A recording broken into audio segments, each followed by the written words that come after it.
All right, good evening, everyone. Welcome to the first ever class of the first ever cohort of the People's Planning Academy, and to our knowledge, the first ever People's Planning Academy in the nation. So welcome. We appreciate you being here tonight. So my name is Brad Bobian. I am the Administrator for Long Range Planning for the Department of Metropolitan Development at the City of Indianapolis. This program is a partnership between our department as well as the Indianapolis Neighborhood Resource Center, who are our hosts tonight. So thank you to INRC. We are also supported by Eskenazi Health as well as the Central Indiana Community Foundation. They're the ones who made our snacks and beverages and daycare and future speakers possible. So we want to make sure that we thank them for their support this evening. And so we're going to start off with an activity that Jessica Thorpe is going to lead us through, and then we'll start getting into the content. So Jessica. Thank you, Brad. Hi, everyone. As Brad mentioned, my name is Jessica Thorpe. I just want to echo him and say thank you all for being here. We're so excited to be spending the next few weeks with you here.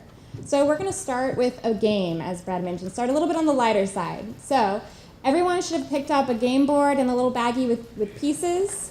When they signed in, if you didn't, just holler and we'll grab you some. So the goal of this game is to build a complete community. So that's a community where everybody in the community can meet all of their basic needs, ideally within walking distance.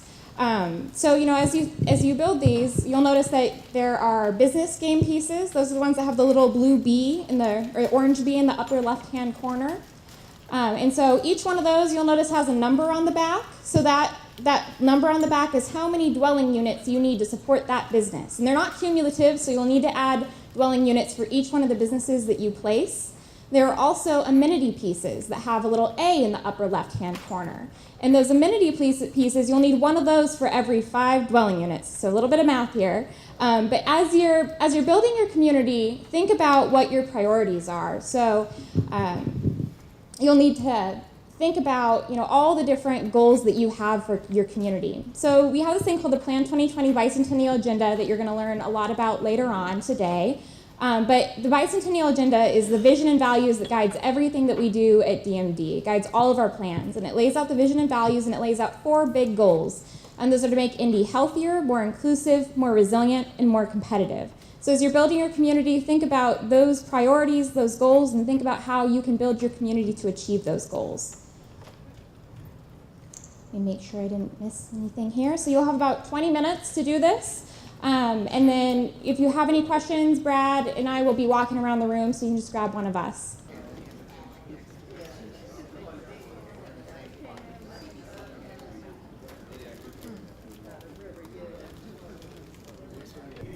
All right, guys, I'm going to throw you through a loop here. So I'm going to split the room up and give you guys some different problems that you have to deal with. So Brad's the dividing line here.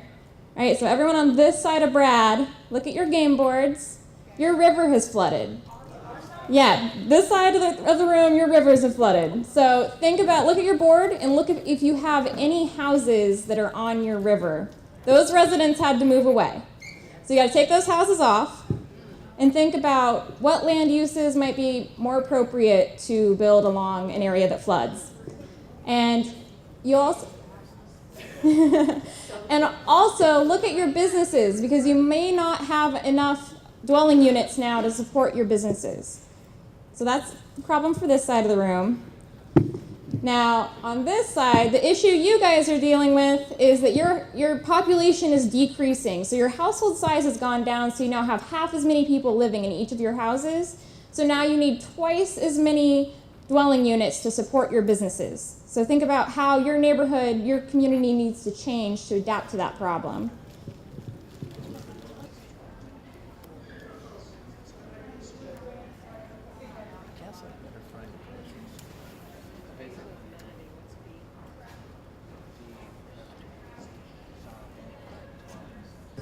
All right, we're going to start wrapping this game up and have a little bit of discussion. If you just sat down, these games are yours to keep, so you're welcome to take them home with you and keep playing. I want to talk to you guys a little bit about how you dealt with the different problems you were faced with. So I'm going to, again, kind of talk to one side of the room and then the other. So on the people who had the flooding issue, how did you guys deal with that problem? What kind of issues did you face with that? Mary in the back? Yeah. So you put a restaurant over your water. Good. Well, if you decided that you were gonna try to put in, let's say, a number of businesses, like I think initially I tried to have all the businesses, and I needed 60 dwelling units, which means you have to fill your community with, 3 dwelling units, and I didn't have that many, so I had to take some of the businesses. Yeah, some of your businesses had to close because of the flood. Interesting. Yeah. I put a park and the community gardens over near the river. Perfect. So just absorbed all that water. You probably won't have as much problem with flooding in the future, huh? Anyone else? I figured the bottom would be a parking garage. Right on. I like it. Very innovative. All right. So on the other side of the room, you guys faced a kind of a bigger challenge, right? So how did you guys deal with your population decline? My new friend Dyson here suggested that we have mixed-use buildings. You know what? That was a huge gap in my game board design. I did not include any mixed-use buildings. Thank you for catching that. That'll have to be an amendment for future games. Okay, what else? You guys faced a pretty big challenge. What kind of issues did you face with that? Did any of your businesses have to close? Yeah, a lot of them? Yeah. Who, I chose to close my businesses over removing any of my dwellings. right. And I kept the essential businesses for the community, the Okay. grocery store, shops, restaurants. Cool. So, how did the mix of housing types affect your guys' problem or solutions?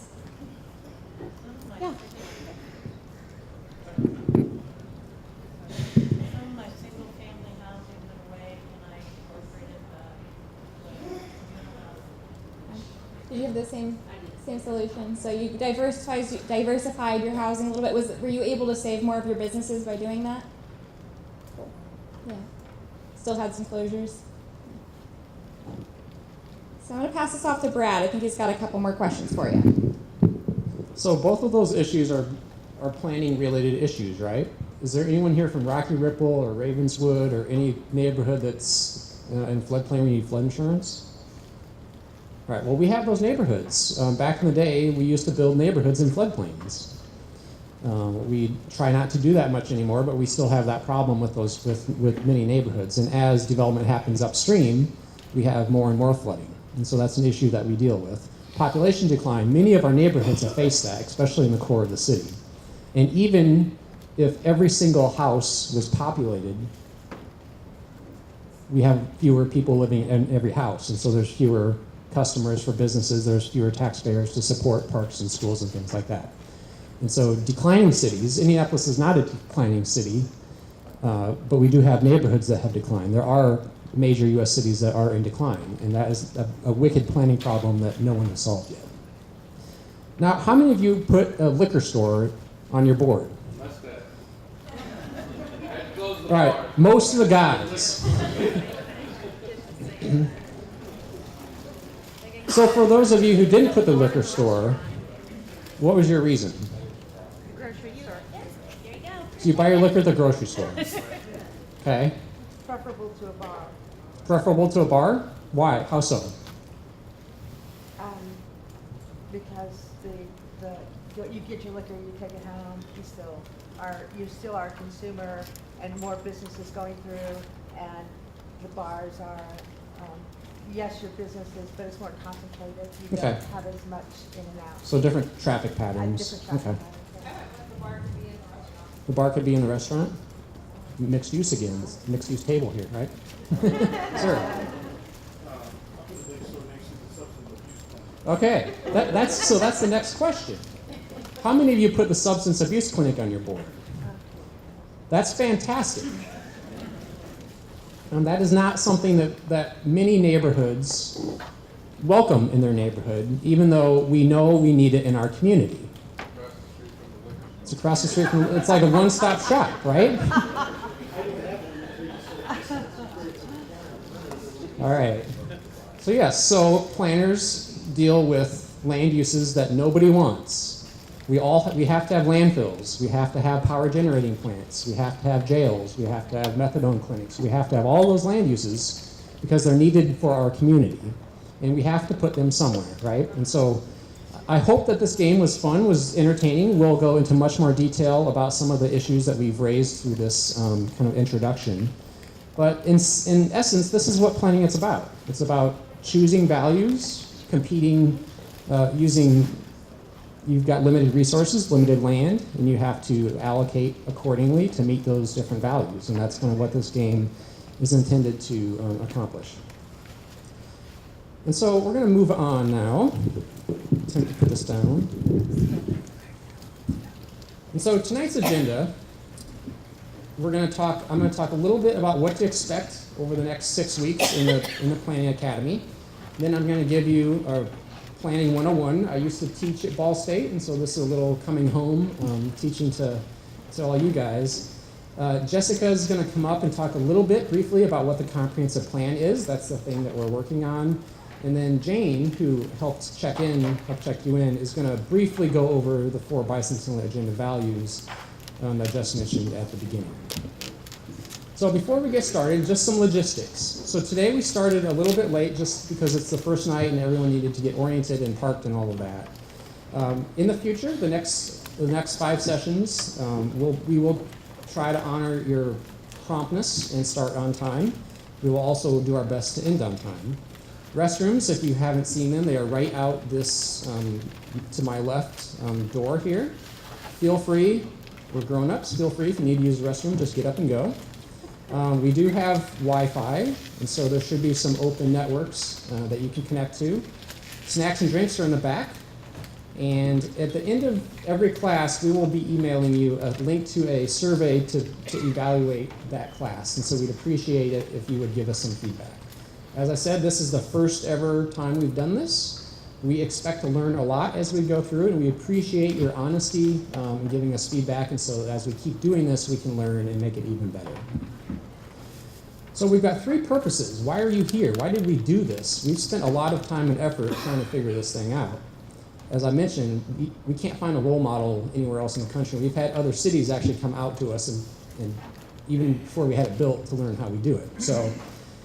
So there's 3 reasons. And one is to invest in leaders in our neighborhoods. How many of you are leaders? Everyone should be raising their hand. Because if you're here, passionate about Indianapolis, passionate about making your neighborhood a better place, you are a leader, and we appreciate you being here. But we want to invest in the passionate leaders of our community to build an army of resident planners that can be stronger advocates for their neighborhoods.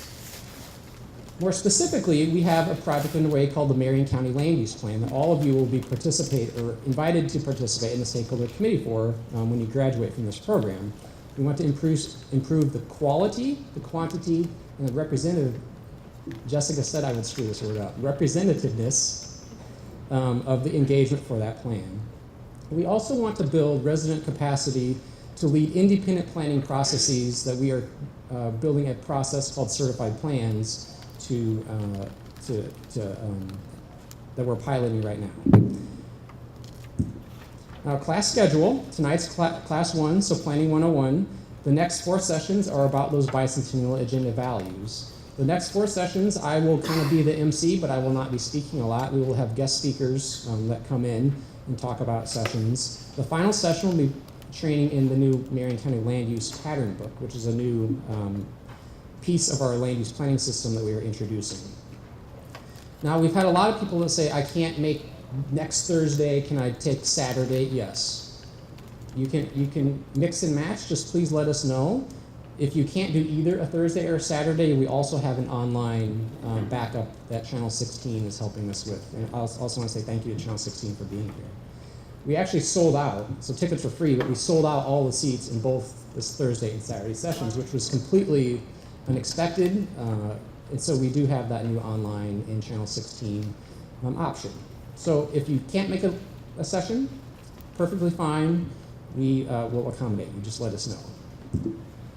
Now, before I get into teacher mode, a couple ground rules for the entire academy. The first thing is everyone is welcome here. And so we appreciate you being here.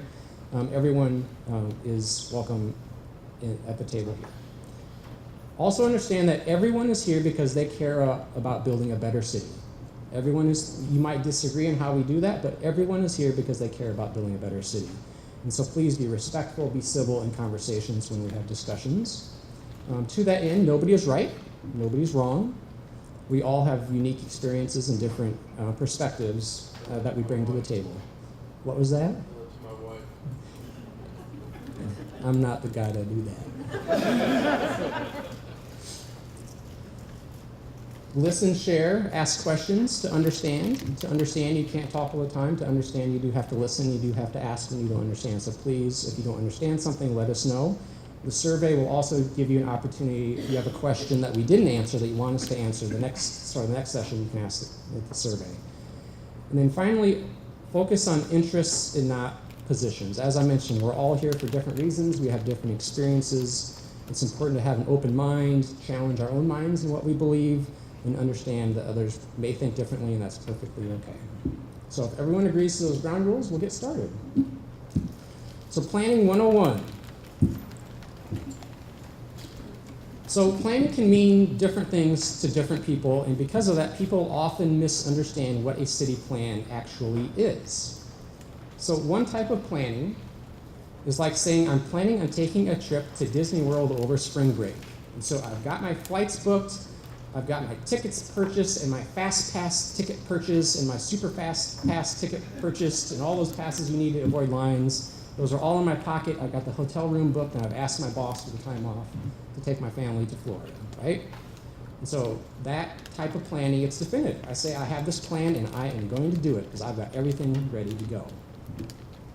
Now, another type of planning isn't quite as concrete. It's more of a goal, like saying, at some point in my life, I would like to climb Mount Everest. Now, I don't have anything booked. I don't have the permit that I need to climb Mount Everest. I actually don't even own climbing boots. And to be honest, I was out of wind at the top of the stairs today, and so I'm probably not ready to climb Mount Everest. But at some point in my life, before I die, I want to do that. It's kind of an aspiration of mine.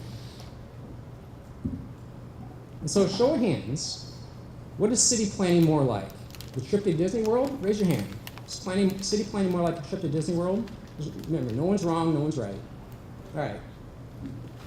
How many of you think city planning is more like that aspirational trip to Mount Everest some point down the road? All right.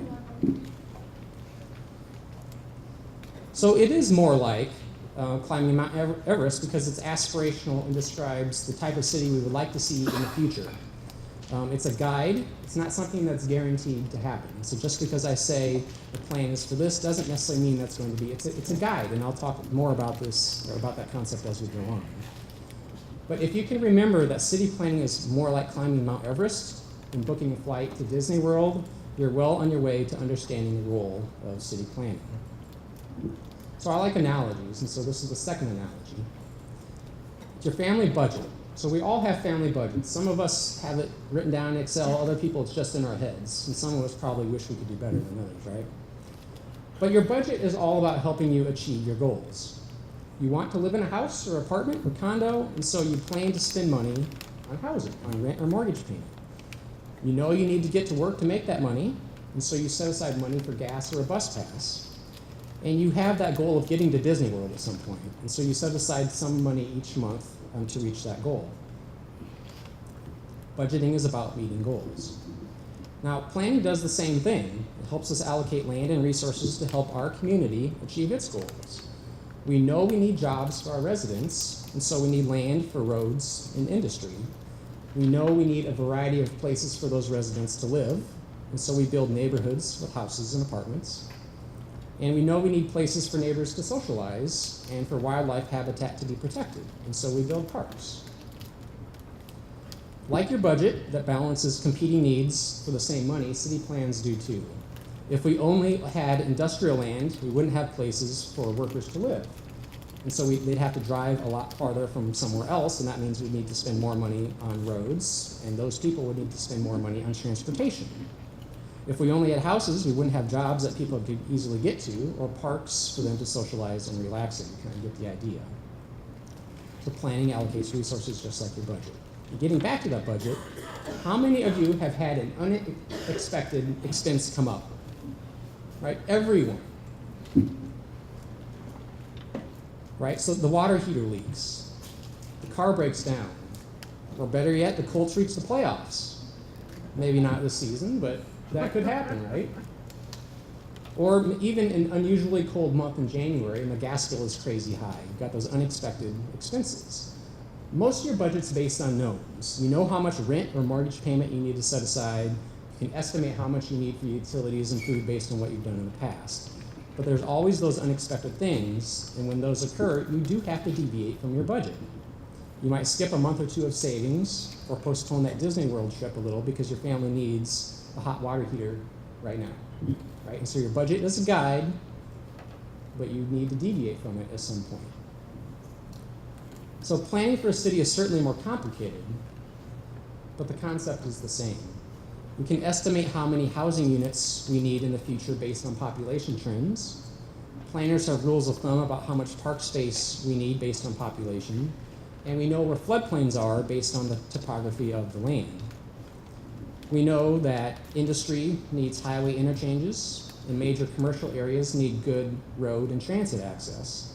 But we can't anticipate everything, and we gave you 2 examples of things that we can't necessarily anticipate. So macro population shifts to the southwest happen, and all of a sudden the northeast and the Rust Belt start declining in population. Development upstream in Hamilton County to the north of us changes where floods happen here because less rainwater soaks into the ground up there. People begin delaying marriage and having kids later and demand apartments or townhomes instead of single-family homes. Amazon.com comes along. Or people begin to find indoor shopping malls inconvenient, and all of a sudden brick and mortar retail is completely upended. Changes like these are happening right now here in Indy. All of those things I mentioned are happening right now in Indy. And as much as we try, plans can't anticipate everything that happens, and that's why they have to be flexible. Like your budget, plans are guidelines or a decision-making framework. It has to adapt as things change, or it risks becoming obsolete and irrelevant to decision makers, a point I'll come back to in a minute. Another concept related to your budget is your budget doesn't actually spend a dime. It's a piece of paper or a file on Excel, right? It's a tool to help you make decisions about how to spend your money. Just because you set aside $500 each month for groceries and eating out doesn't mean you actually spend that $500. You spend it one grocery store trip, one Taco Bell trip at a time. The budget helps you evaluate whether that $40 steak downtown is a good idea or not.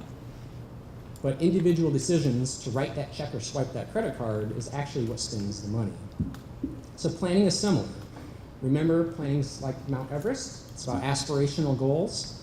Well, like your budget, city plans don't build or spend anything.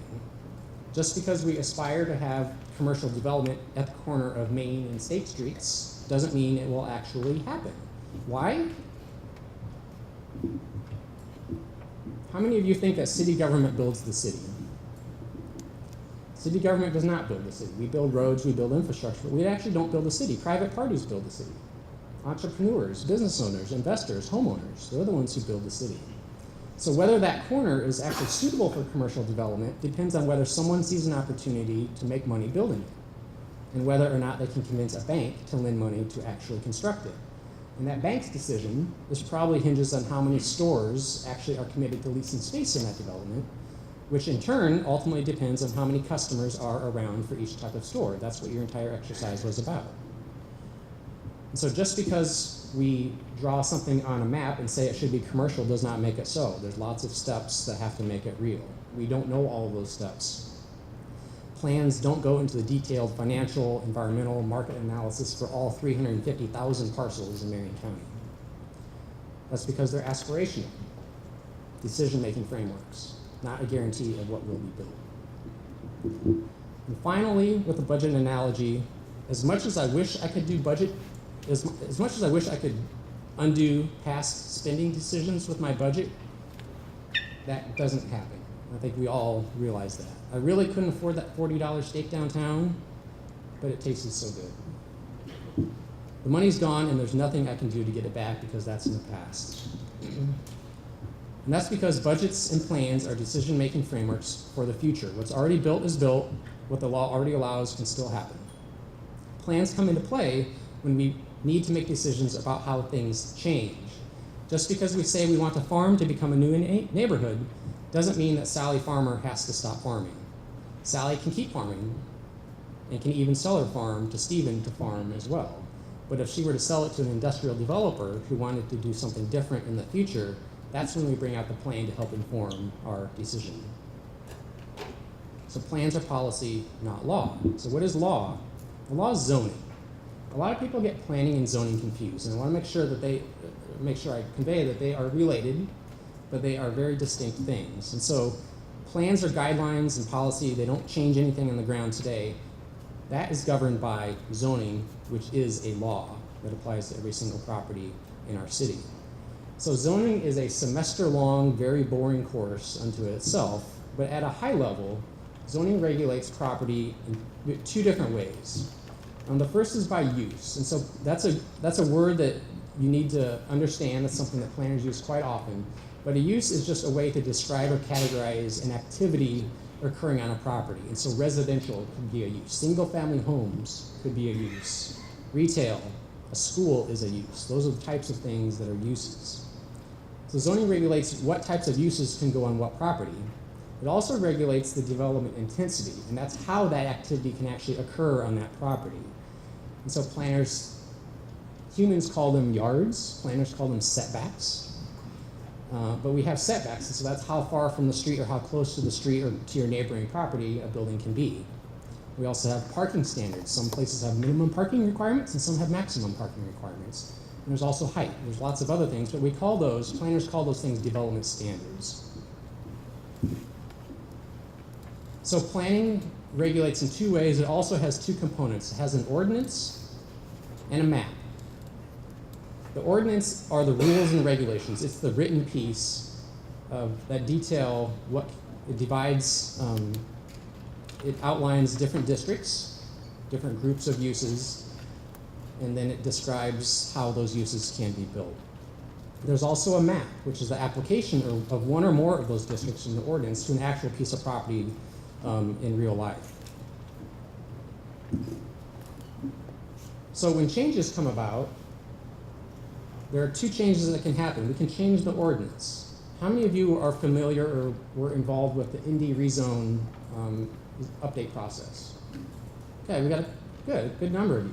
And so that was the first comprehensive rewrite of our zoning code in 40 years.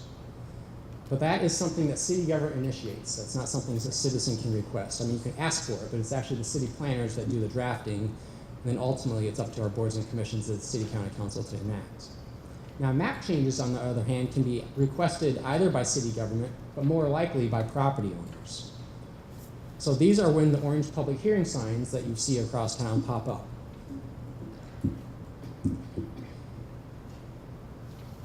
This is incredibly simplified, but there are three major types of zoning changes.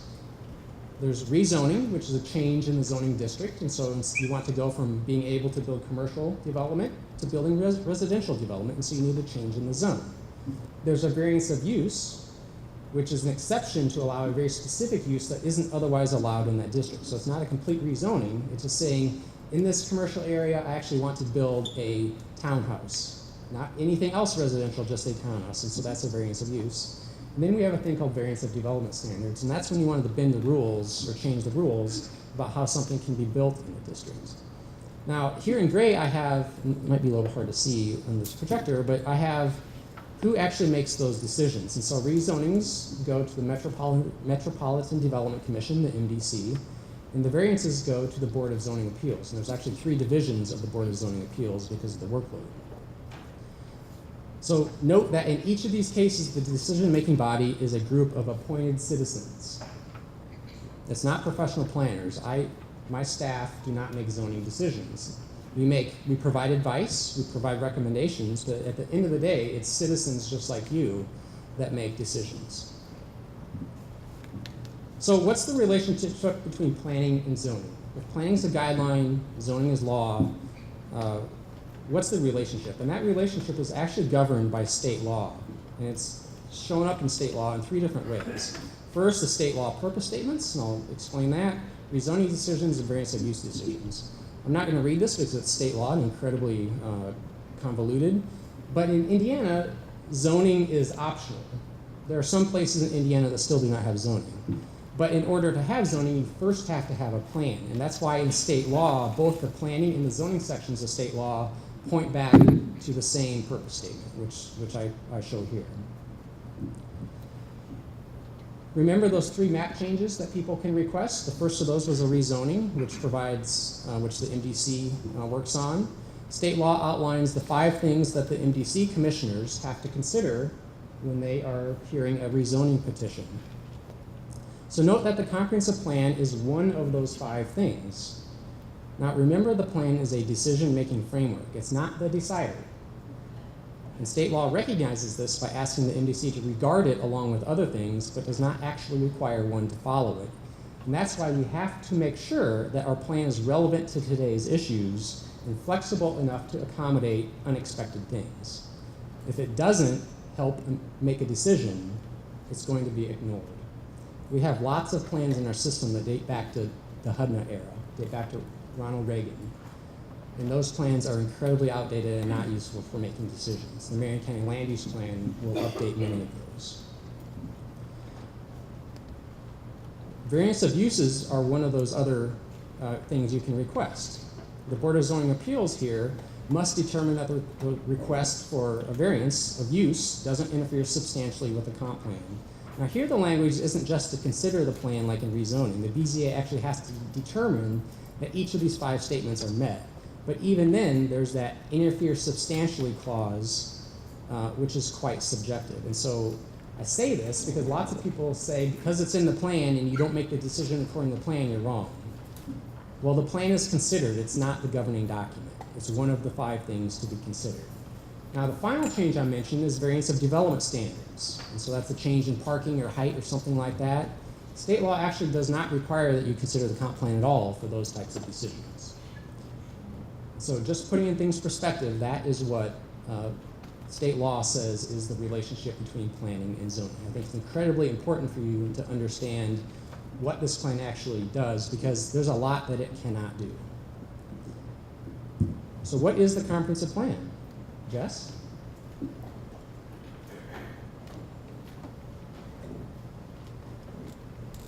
Alright, bear with me guys. I promise this is the drier portion of the Planning Academy and that it will be much more fun moving forward, so hopefully we haven't scared you away yet. So the comprehensive plan is really just a tool to address change and growth in the city, and even things like decline. It's how we kind of move forward and address the problems that we're facing and the different changes that are occurring. So as Brad mentioned, according to state law, we're required to have a comp plan.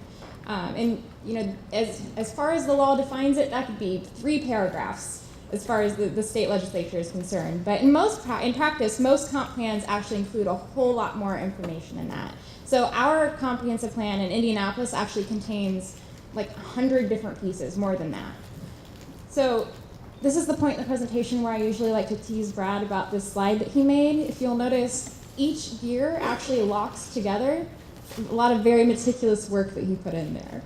So if you've been involved in one of our previous comprehensive plans before, then this is maybe going to be a little bit hard to unlearn, because what we used to call township plans, the township land use plans, that's what we usually call the comprehensive plan. That's how most people know it, but actually that's just one small component of our comprehensive plan. So the comprehensive plan it is every plan that we complete and adopt. So it's every neighborhood plan, every township plan, every transportation plan, park plans. Those are all pieces of the comprehensive plan. So we're in the middle of shifting our plans into a new framework organized around 7 different key elements. So you can see those kind of medium-sized ones circling around the gear that says the comprehensive plan.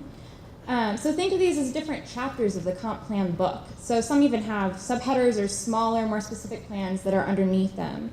The one at the top there that says vision and values, that's the guiding element that drives everything we do. I mentioned a little bit about the bicentennial agenda earlier today, and that's what you all got a hard copy of when you came in the door. So that book in front of you. And we'll talk about that in just a minute. So the Planning Academy, this Planning Academy is part of our engagement process for the Land Use Plan Update, which is the orange gear. So all of you that are in the room tonight will be invited to be on our key stakeholder committee for that plan. You'll be working really intimately with us as we develop that plan. So you'll see there are a lot of other plans involved in this too. So the parks plan, specific area plans, which are, like I said, detailed plans for a specific area. And there are also a few that are missing. They're the hollow ones. Those are the housing strategy, the transportation integration plan, so those are underway right now. And there's also the resiliency plan, which will get underway next year. So Jane's going to talk to you guys a little more about the bicentennial agenda and kind of moving forward with this People's Planning Academy over the next few weeks. Hello. So Jess mentioned the agenda as one element of the comprehensive plan. So like she said, we'll talk about some more of the guiding and key aspects. So the top of the diagram is the vision and values element. It's the master gear, even though it may look like the comprehensive plan gear is the master. Plan 2020, the bicentennial agenda, which was unveiled by Mayor Hogsett in 2016, is the current vision and values element of the comp plan. So it's guiding everything that we're doing at DMD. For everyone in the room, there's a copy of it in the agenda book that you have, and then for anyone who's watching this online later, we have it at plan2020.com. There's also a copy of the book at every public library, so direct all your friends to go check it out. Bicentennial agenda lays out 15 key strategies to strengthen the people and places of Marion County, but we'll focus on just the 4 key goals. The first one being make Indy more healthy.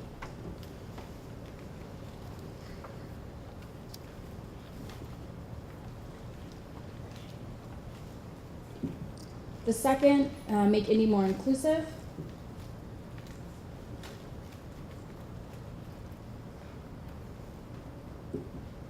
The third, resilient.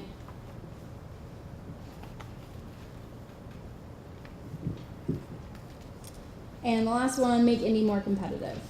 So over the next 4 classes, we'll have some really great speakers. Everyone is a local leader in their respective fields, and they'll come talk about how these 4 goals relate to the current planning.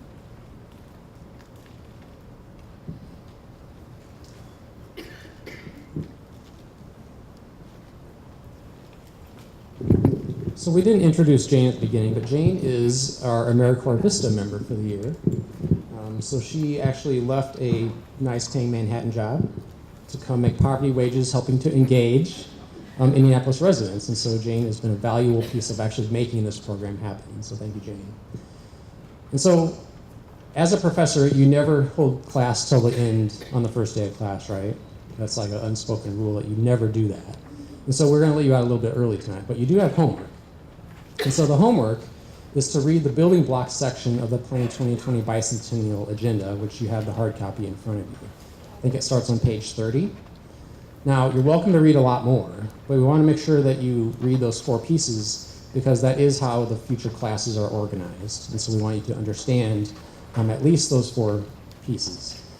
Now, beginning next session, you will have a workbook that we provide to you, and that will go over some content that we cover in class as well as additional content. And so in future classes, you'll have a workbook that you can take home and work, and there'll be a kind of a quiz sort of thing. We're not taking grades, but it's something to help you better understand the content that we cover in those sessions. Yeah, and so with that, are there any questions about the Academy, about the content that we covered tonight, or about what we're doing kind of next? Yeah, let's start here, closer to me. I'm interested to know, like, what the plan kind of says. If the plan is less like I bought a ticket to Disney World and more like maybe one day I'll climb Mount Everest. Like, what are the words in the plan? Like, what does it say? Like, do we have a vision for the future? We'll have as many houses or what? Like, how does it look? So we should have brought some examples, but for example, a typical neighborhood plan. So Jess mentioned our comprehensive plan is made up of 100 different plans. Some of them are neighborhood, some are township plans. A typical neighborhood plan will have a statement of goals and objectives and values, and then it will also have a map that communicates where we would like to see different land uses. And the way that map works, it's not like Disney World, it's like Mount Everest, and so it doesn't change what's on the ground right now.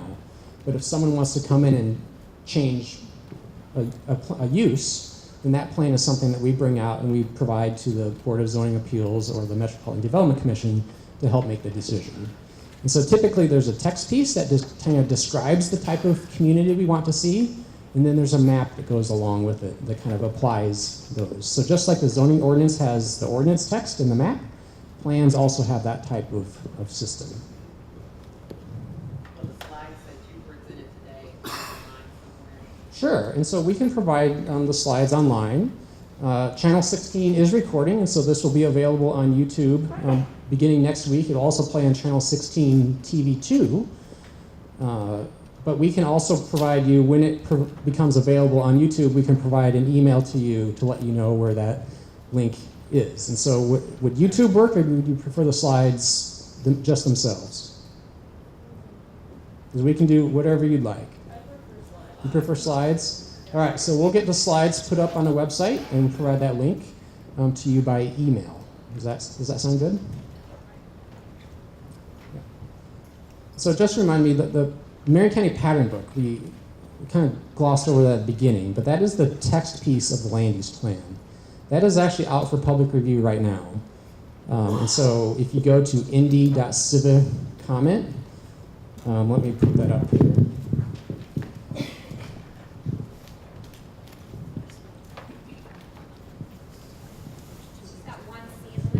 Yeah, it's confusing.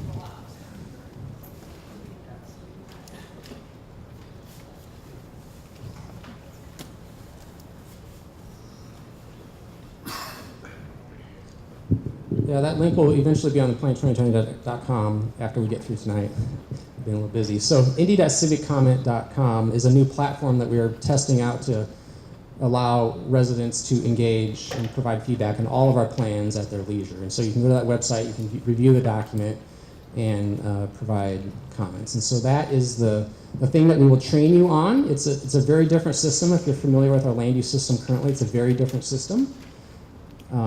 So we will be providing that entire last class is the training on how the pattern book actually works. But if you're interested in getting a sneak peek or providing comments on it, you can go to that website and do so.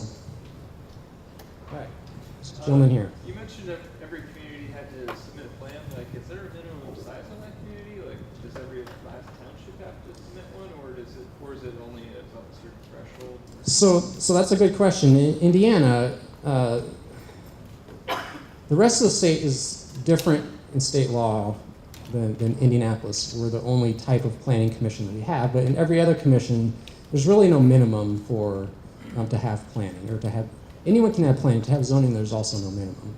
Now in Indianapolis, the Metropolitan Development Commission, my Department of Metropolitan Development, covers the entire county.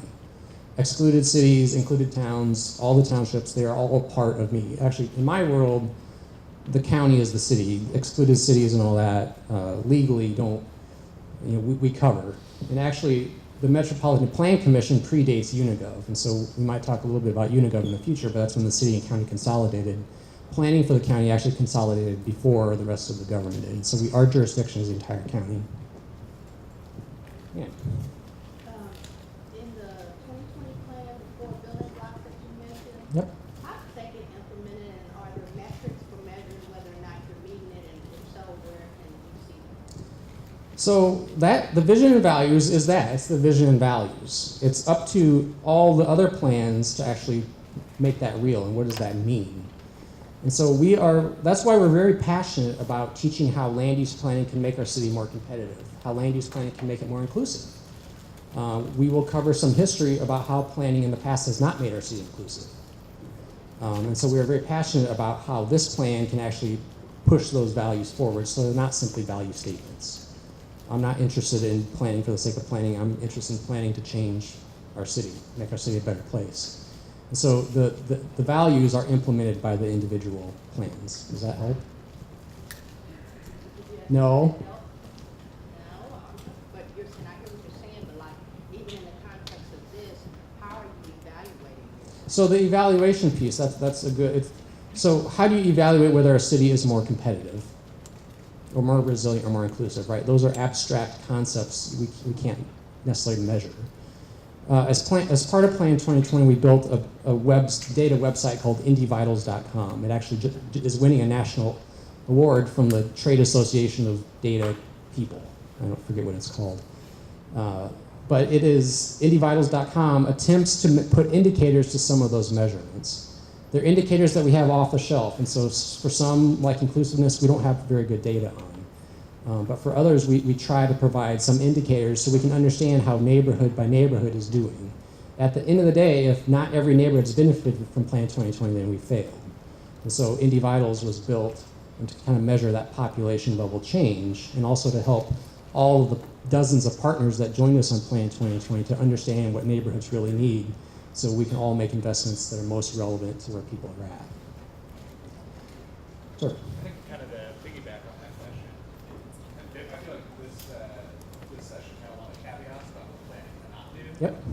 Is there much in the ways of teeth or enforcement? I mean, could someone, if the city government decided to, or public-private partnerships decided to just totally ignore the plan, So, claim they consider it one of the 5 things to be necessary? yeah, and so I'll start. Indiana is a weak planning state. There are other states where the plan means a lot more. There are places like California where even the city county council, their city council cannot get around it. Here it's an advisory document. And so the power of our plans is not just having the plan, it's how relevant it is to those decision makers. And so that's why we need to keep it updated. That's why having plans from Mayor Hudnut's first term is not helpful to decision makers. And that's why plans that are very rigid and prescriptive about every individual piece of property, we don't know that. We don't know the future of 350,000 parcels, and so we have to think about how we can make our plan relevant so that it is used. And so our way is not mandated to be used. The approach we have to have is how can we make our plans the most beneficial to the decision makers.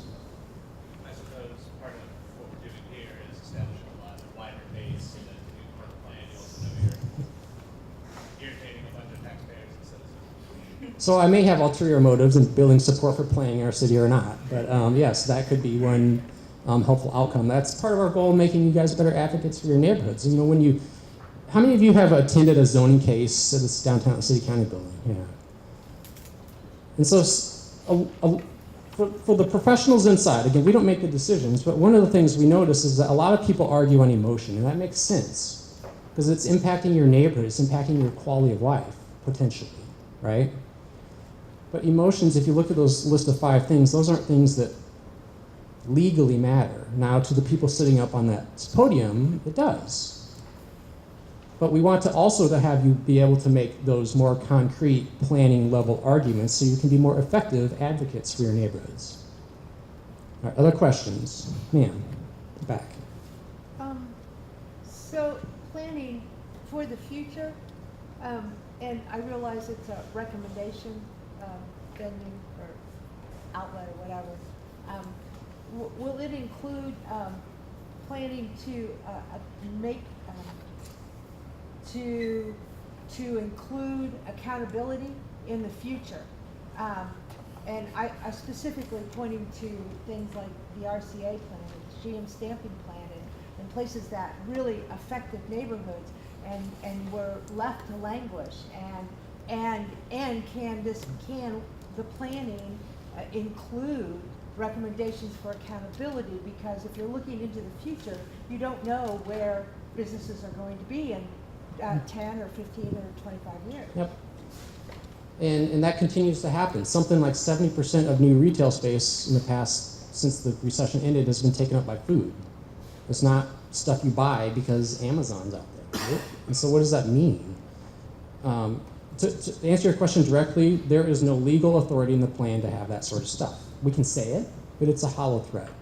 And so the way we want to approach that is we realize that many neighborhoods were built around those factories. The Valley neighborhood just south of the GM plant, that was factory housing for the workers. Much of the Near East Side was around the RCA plant or the Mallory factory, places like that. And so when neighborhoods have lost their economic purpose for being because the jobs have dried up, they languish, right? And so those places are complicated. It's easier to grow. It's easier to be a surrounding community than us when you've got a farm that you can turn immediately into tax base. It's much harder when you've got a legacy of 100 years of industrial development smack dab in the middle of a neighborhood that's really not viable for industrial development anymore because you can't get trucks to it.